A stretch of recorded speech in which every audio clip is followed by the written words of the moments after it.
Tahun 1928 merupakan tahun yang sangat genting untuk bangsa Indonesia.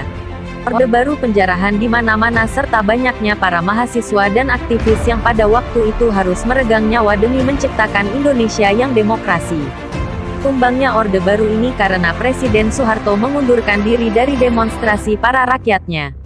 Bukan hanya sampai di situ, peristiwa 98 yang paling heboh adalah munculnya para ninja. Beritanya adalah, ninja ini sangat mencemaskan dan menakutkan bagi masyarakat khususnya para ulama Islam yang pada waktu itu yang dibunuh dan dipantai secara massal. Memang jika dilihat dari pengertiannya, ninja adalah mata-mata zaman feodal Jepang yang terlatih dalam ninjutsu. Menurut bagi pengamat ninjutsu, keahlian seorang ninja bukanlah pembunuhan, tetapi penyusupan.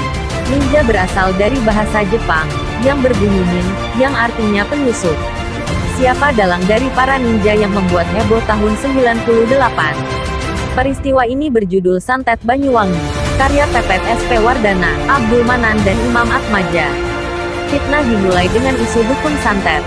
Pembunuhan pertama terjadi pada Februari tahun 1968, dan memuncak hingga Agustus sampai September tahun 98. Dalam kejadian ini, korban ternyata banyak yang bukan merupakan dukun santet, melainkan guru ngaji dan dukun sepuh atau penyembuh.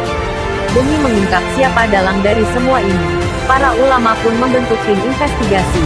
Di dalam laporan tim investigasi NU itu adanya aktor dan dalang di balik isu dukun santet. Antara lain, 3 pejabat Banyuwangi Bupati T. Purwono Sidik, Komandan Komando Distrik Militer Letnan Kolonel Sugiharajo, dan Kepala Kepolisian Resor Letnan Kolonel Edward Giono. Kecurigaan ini diperkuat oleh kopian radiogram Bupati yang ditunjukkan kepada para kepala desa, lewat camat-camat di wilayahnya, pertanggal 10 Februari tahun 98. Instruksinya, mendatang orang-orang diduga berpraktek sebagai dukun santet. Ternyata data ini malah sampai ke tangan para warga, dan menghakimi para ulama tersebut, dengan membabi buta dengan biadab. Namun hal ini disangkal oleh Bupati Purnomo. Beliau mengatakan radiogram itu dikeluarkan bulan September, tapi investigasi NU tidak mempercayai alasannya, karena yang dibantai adalah orang-orang yang disebut dalam radiogram, dan hasil mereka semua meninggal berjumlah 118 orang. Menurut Koirul Anam, provokator yang membantai ulama adalah Agus Indriawan, preman yang sehari-hari berprofesi sebagai calo pengujian kendaraan bermotor di kantor Dinas Lalu Lintas Angkutan Jalan atau DLLAJ Banyuwangi.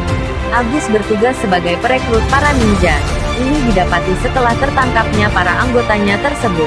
Mereka mengaku bahwa Agus selalu bilang agar tak usah khawatir soal sepak terjang menjadi ninja bayaran, karena dijamin oleh backing yang berdinas di Kesatuan Intelijen Pengamanan Politik Kepolisian Risir Banyuwangi.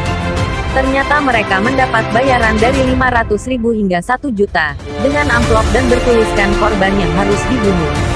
Untuk memudahkan para algojo itu melaksanakan tugasnya, komplotan ini memberikan ramuan khusus di sekitar warga calon korban.